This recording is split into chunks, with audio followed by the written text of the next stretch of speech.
3 more women, all known sex workers, who had all been strangled and dumped in the same area.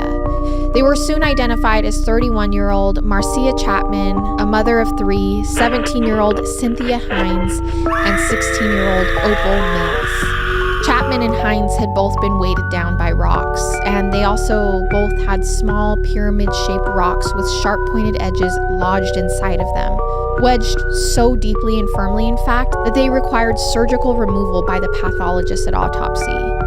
Why had they been put there? It was such an odd quirk, something that criminal profilers like to consider a signature, and King County detectives had little doubt that all 5 women were probably murdered by the same man.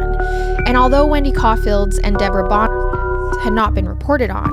with the body count having quickly risen to 5, Monday, August 16, 1982 would be the first day newspapers covered what was now being called the Green River Killings.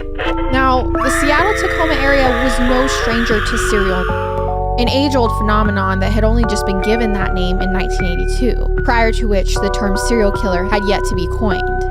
But Seattle-Tacoma had dealt with, less than a decade earlier, what the news media and authorities at the time were calling the Ted murders, because the perpetrator was a reportedly handsome, charming young man who was overheard introducing himself to some of his victims as Ted, the poster child for serial murder. And some of the investigators who hunted Bundy several years earlier now found themselves on the trail of a new serial killer, the Green River Killer, one who might even be more difficult to catch because of the kind of victims he was targeting and how hard it is to get sex workers to talk to police. Which, by the way, this killer, by the end of 1982, would kill at least 9